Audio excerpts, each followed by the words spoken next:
How to add border to video in CapCut. Hi everyone, I'm here to assist you today. Without any delay, let's jump right in. First, open CapCut, import your video. After you've done that, without selecting the video on your timeline, scroll to the left and click on Canvas. After clicking on Canvas, you will find this kind of screen pop up. Click on Color. Now select any color you want to add as border. After you have added the color, press on tick mark. And now simply click on the video on your timeline and at the top, zoom out.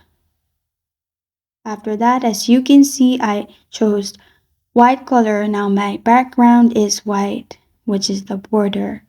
And this is how to add border to video in CapCut. Thank you for joining me today. If this video helps you out, please leave a like and subscribe for more. Got a question or want to suggest a topic? Comment below. Thank you for watching.